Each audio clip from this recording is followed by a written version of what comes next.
Le faux dans l'info, le podcast d'Africa Tchèque pour comprendre l'écosystème de la désinformation.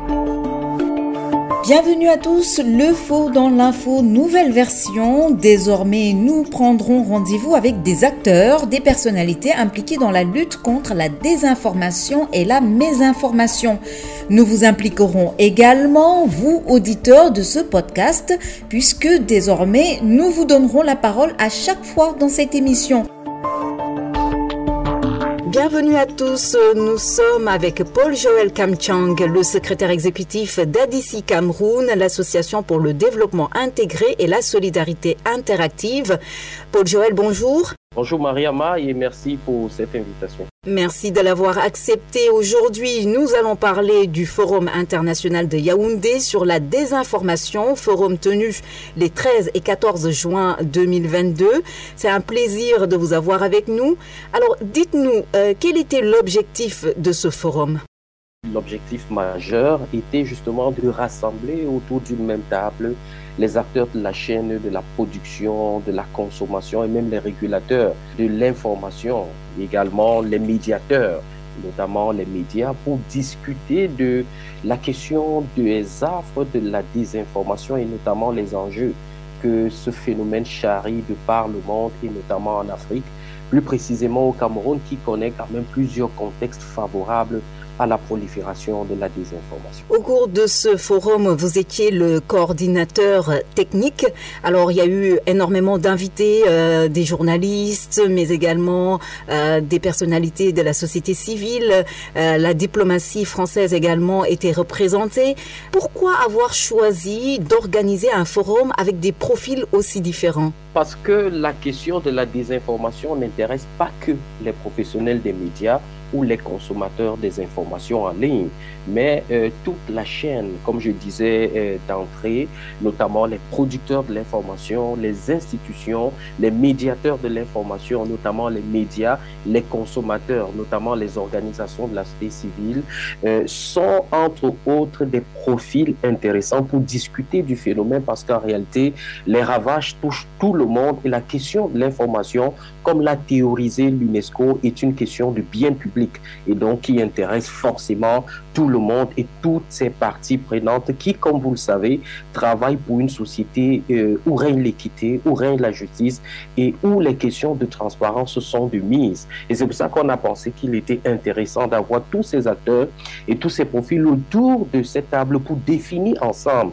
de commun accord les voies et moyens, les stratégies pour justement juguler et lutter plus efficacement contre ce phénomène. Parce que voyez-vous, quand vous prenez seulement une seule technique comme le fact-checking, qui est une technique qui se place pratiquement en aval de la désinformation, le taux de résorption du problème causé par la désinformation est moindre. Or, en amont, vous avez également besoin de l'éducation aux médias qui, comme vous le savez, dans certains pays, font partie des programmes scolaires et qui, de plus en plus en Afrique, tendent à faire tache d'huile, notamment avec des organisations qui sont spécialisées sur les questions d'éducation aux médias, notamment pour amener les citoyens, beaucoup plus les jeunes, à mieux s'outiller pour détecter la bonne information à consommer et à mieux s'outiller également pour savoir quand une information est mauvaise ou quand elle est bonne ou quand elle revêt un caractère manipulatoire. Paul-Joël, expliquez-nous quelles ont été les réactions des uns et des autres. Est-ce que la réaction, par exemple, des membres de la société civile était différente de celle des journalistes ? Forcément, quand on lit le rapport, par exemple, qui a été produit et dont ADICI a fait large écho depuis la fin de la semaine dernière, il va sans dire qu'au niveau des recommandations, notamment celles formulées par la société civile, qui appellent par exemple à la mise sur pied d'une commission nationale d'éducation aux médias qui est une proposition forte venue de la société civile, tandis que du côté des médias, on appelle davantage à l'adoption d'une loi sur l'accès à l'information et notamment à reformer la loi 90 sur la communication sociale au Cameroun, qui, comme vous le savez, est une loi presque dépassée parce qu'en son temps, elle avait été adoptée par le législateur et qui n'avait pas pris en compte la question de l'Internet qui, aujourd'hui, influence fortement la circulation de l'information et à l'origine de cette propagation presque presque exponentielle. On a quand même aussi du côté des ministères ou des pouvoirs publics qui appellent à une collaboration beaucoup plus franche et plus dense avec les autres acteurs, notamment la société civile et les médias, pour ensemble travailler sur ce phénomène. Actuellement, la proposition, par exemple, de la société civile, comment est-ce qu'elle pourrait être matérialisée? Nous discutons avec tous les partenaires au développement du Cameroun et qui s'intéressent à cette problématique, en même temps que nous avons lancé un plaidoyer qui s'appuie essentiellement sur ces recommandations contenues dans le rapport. Et donc, ce qu'on est en train de faire, et c'est ce qu'on fait depuis quelques jours, c'est d'écrire aux différentes administrations concernées, aussi bien celles qui ont pris part que celles qui n'ont pas pu être avec nous, mais qui sont concernées par les questions de désinformation, pour leur faire part justement des résolutions et des recommandations qui ont été faites. Et même qu'avec CEFI, le ministère de l'Europe, l'ambassade de France, nous poursuivons des pourparlers sur cette problématique pour essayer de voir à peu près, même l'Union européenne qui est d'ailleurs engagée sur ce chantier, pour essayer de voir dans quelle mesure on pourrait apporter une réponse beaucoup plus efficace aux différentes recommandations et interpellations qui sont contenues dans le rapport général. La deuxième proposition forte, vous l'avez dit tout à l'heure, c'était une loi pour l'accès à l'information. Où est-ce que vous en êtes, en fait, en termes d'avancée sur cette question? En tant qu'organisation de la société civile, ce qu'on a fait, par exemple, c'est de réunir des acteurs qui travaillent davantage sur la problématique à travers ce qu'on a appelé le groupe de travail sur le gouvernement ouvert dans le Sénégal, où vous êtes un membre, mais qui a à peu près la même structure juridique et réglementaire sur les questions de l'accès à l'information que le Cameroun. Et donc, cette dynamique que nous impulsons au Cameroun depuis environ 5 ans sur les questions du gouvernement ouvert au Cameroun, fait en sorte que nous avons donc dans ce groupe de travail une sous-commission qui travaille sur les questions de l'accès à l'information, notamment d'adresser ou alors d'amener le ministère de la Communication et tous les ministères qui peuvent être impliqués, notamment le ministère des Télécommunications, notamment le ministère de la Justice sur les questions juridiques, à voir dans quelle mesure le Cameroun peut adopter cette loi. Et il y a eu des plaidoyers qui sont menés aussi bien par l'UNESCO, qui a déjà eu au moins 3 rencontres avec le gouvernement camerounais sur la question. On a également l'OCDE qui est en train de travailler avec le Cameroun sur l'élaboration de sa première feuille de route. Et donc, l'une des résolutions fortes qui en sortira sera justement axée à mener le Cameroun à adopter cette loi sur l'accès à l'information, pas pour autant pour adhérer forcément au PGO, mais comme étant une réforme qui aidera à asseoir la question de la transparence qui manque beaucoup au Cameroun. Et vous avez donc le forum qui vient également en appui. Et donc ces voix multiformes, divergentes sur la même question font en sorte qu'il est possible d'accentuer la pression sur le Cameroun et de lui montrer enfin la nécessité d'adopter une loi sur l'accès à l'information, pas pour autant pour aider la presse qui a maille à partir avec les questions d'accès aux sources, mais également pour aider l'ensemble des citoyens à mieux comprendre comment se gèrent les affaires de la cité. Et c'est pour ça que l'un des points d'honneur qu'on met sur cette loi que nous demandons de tous nos voeux, c'est par exemple l'aspect open data, qui de plus en plus, vous le savez, dans le cadre de la société de l'information, est une pratique de plus en plus partagée dans le monde entier. Alors, on précise juste à nos auditeurs que les open data, ce sont les données ouvertes, en fait, les sources ouvertes. Alors, Paul-Joël Kamchang, la volonté des politiques est-elle forte pour éviter de faire genre un pas en avant et 2 pas en arrière sur cette question d'accès à l'information? Écoutez, il serait très difficile dans un contexte où tout est politisé, comme le cas du Cameroun, d'évaluer la volonté du gouvernement qui peut promettre le jour et le lendemain n'avance pas d'un pas, quoi. Vous savez, ce sont des promesses qui sont régulièrement faites dans le cadre des rencontres bilatérales avec des partenaires. Quand cette question est par exemple évoquée, il y a par exemple ce vœu ou alors les sorties du président qui demande à son gouvernement de faire savoir, ou encore la matérialisation de ce vœu dans certains documents, notamment le document de la stratégie nationale pour le développement ou encore le code général de la décentralisation, ou encore un autre texte sorti il y a 2 ans sur la transparence et la bonne gouvernance notamment, qui demande de faire savoir. Mais ce qui est plus important, c'est qu'il faut aller au-delà de ce vœu cette volonté qui reste jusqu'à présent un seul vœu pour matérialiser cela dans ce qu'on pourrait appeler une loi cadre.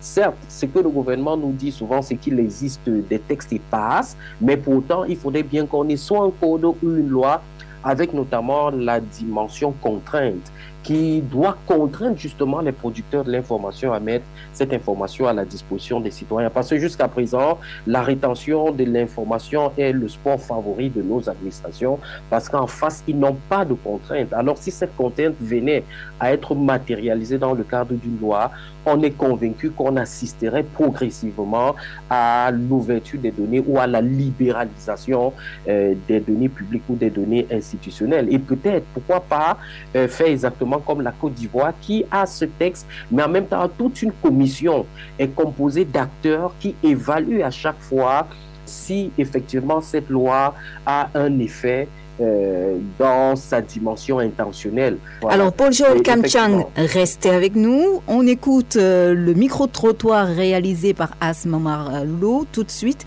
Et juste après, on se retrouve pour la seconde partie de cet entretien. À ton avis, comment est-ce qu'on pourrait promouvoir le fact-checking? Déjà, selon moi, pour promouvoir le fact-checking, peut-être commencer à initier dans les écoles comme EJICOM le fait. Je pense que EJICOM, ici, de la licence 2, on commence avec le fact-checking. Donc, arrivé en licence 3 déjà, on a l'habitude de le faire. Si toutes les autres écoles faisaient comme EJICOM, ça sera vraiment mieux. L'exemple que je donne même, souvent même en dehors de l'école ou autre, immédiatement dès qu'on voit une fausse information, une information qui ne semble pas claire, immédiatement on a le réflexe fact-checking, on fact-check. On a même l'habitude de dire ça, il faut fact-checker, il faut fact-checker. On est des checkers. On peut faire des panels, des conférences, ou bien inviter des personnalités, ou bien des personnes qui maîtrisent ce sujet. Pour promouvoir le fact-checking à travers les réseaux sociaux, parce que ce que je vois parfois au niveau des youtubeurs, parfois ils prennent des informations, ils essayent d'expliquer, de donner leur avis et tout ça. On peut le prendre comme ça et essayer de faire des vidéos, de petites vidéos d'une minute ou bien de 30 secondes, expliquer un cas ou bien faire une série de vidéos, le mettre au niveau des réseaux sociaux, voilà, TikTok, Instagram, n'importe où. Là, peut-être ça va toucher plus de monde et le mettre aussi à l'avantage des Sénégalais parce que parfois on peut le faire en Wolof pour attirer plus de monde, pour faire comprendre à ceux qui peut-être qui n'ont pas fait les bancs et qui voudraient avoir une information. Est-ce que tu penses que le fact-checking permet un éveil des consciences?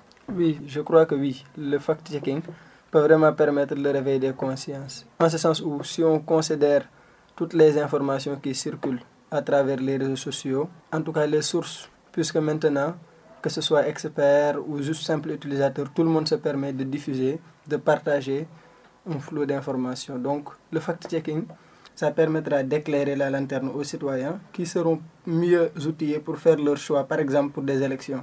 Aussi, il faut que j'en parle puisque j'y tiens. Je crois qu'il y a deux choses sur lesquelles il faudrait insister pour la promotion du fact-checking. D'abord, c'est avec les journalistes, puisque je vois que, surtout au Sénégal, pour la plupart du temps, on le sait, on a des médias d'information générale. Mais je crois qu'il serait intéressant d'avoir du fact-checking dans ces médias-là. Et j'insiste sur la télévision surtout, puisqu'on n'en voit pas. Il y a beaucoup de personnes qui suivent la télévision et il y a beaucoup de chroniques qui se font dans les télévisions. Il y a beaucoup de désinformation, il y a trop de manipulation. Je crois qu'il serait intéressant d'avoir des émissions de fact-checking dans les télés. L'autre aspect, c'est maintenant d'essayer de... En tout cas, c'est vrai que ça prend beaucoup plus de temps, beaucoup de recherches, etc. Mais essayer de l'adapter au contexte de nos populations, vu que on penserait que le fact-checking appartient à l'élite seulement. C'est vrai qu'à la base, c'est pour amener les lecteurs, les consommateurs d'informations en tout cas, à aller faire leur vérification. Ça demande un certain niveau, mais quand même essayer de sortir un peu le fact-checking de ce lot-là qui exclut, n'est-ce pas, la plupart de nos compatriotes sur les intérêts que ça pourrait avoir. Nous Nous retrouvons le secrétaire exécutif d'ADICI Cameroun, Association pour le développement intégré et la solidarité interactive, Paul-Joël Kamchang. Rebonjour. Vous avez écouté, vous avez entendu ce que des étudiants de EJICOM, une école de formation pour journalistes ici à Dakar, ont dit sur comment faire pour sensibiliser sur les questions liées à la désinformation.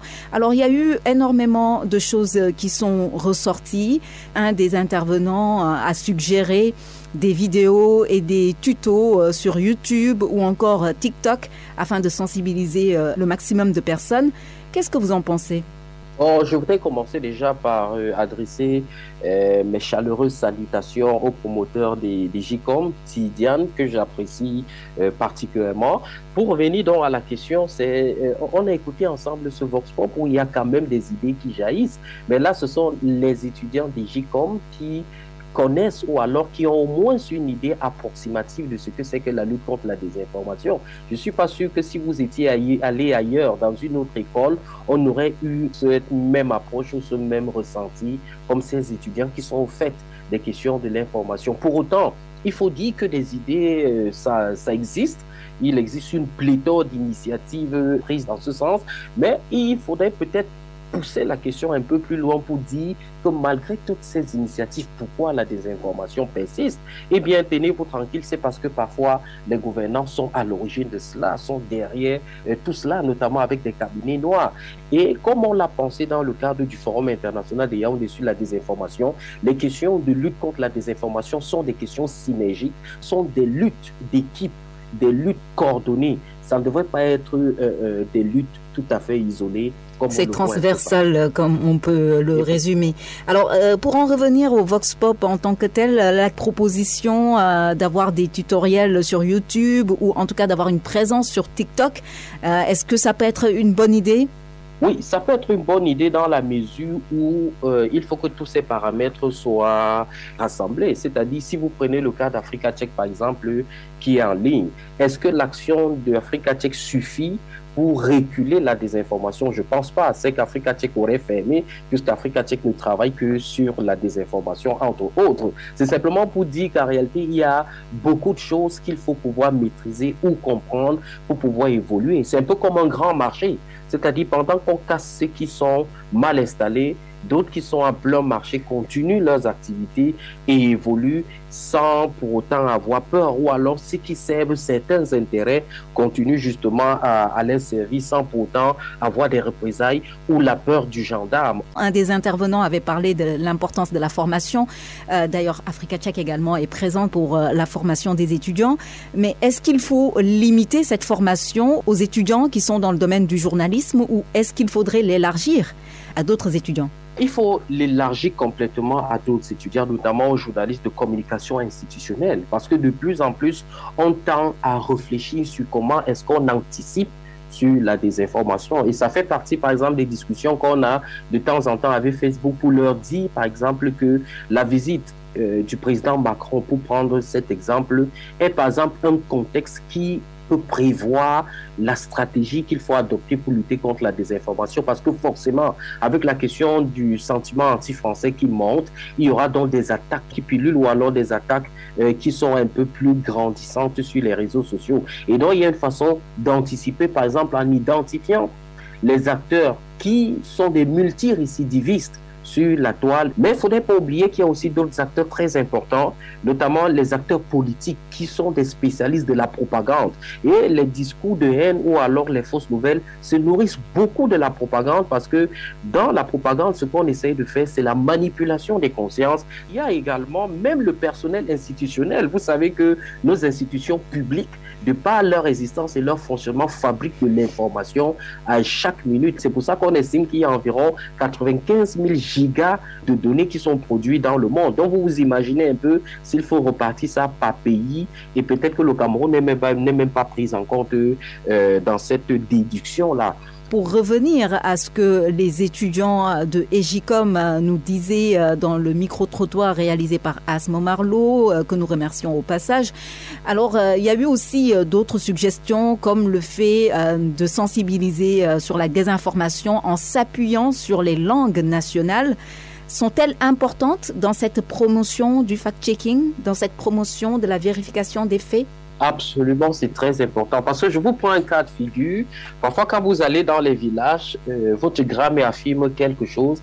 Quand vous lui demandez qu'elle a pris ça où, elle va vous dire c'est la radio, c'est la télé. Donc, vous voyez, ce qui peut être une référence pour elle, c'est pour dire combien il est important, par exemple, d'axer cette lutte également dans des langues. Et je crois qu'Africa Tchèque, notamment au Sénégal, a tout un programme sur du fact-checking en Wolof. Et même certains de nos amis, notamment avec le Swahili, qui essayent donc justement d'appliquer cette langue-là pour diffuser de la bonne information.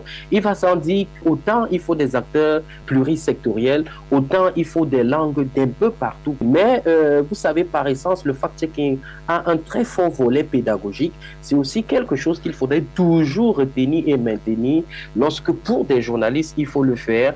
Et peut-être maintenant, pour ceux qui produisent des contenus comme des communicateurs d'entreprise, c'est peut-être de revoir la façon de produire des contenus, éviter des mots ou des informations polysémiques, parce que quand il y a polysémie en matière de l'information, ça crée tout de suite de la désinformation, et donc il faut être très attentif, faire attention et rester sur de la précision et la concision. Donc, vous voyez, c'est tout un chantier, c'est une mastodonte, en fait, qui, jusqu'à présent, très peu d'acteurs s'intéressent à ce secteur lorsque ce ne sont pas seulement des séminaires. Mais quand il faut travailler, vous allez trouver très peu d'ouvriers pour justement lutter contre le phénomène de la désinformation et même des discours de haine, parce qu'à chaque fois, il faut toujours indiquer que c'est lié et l'un est parfois le corollaire de l'autre.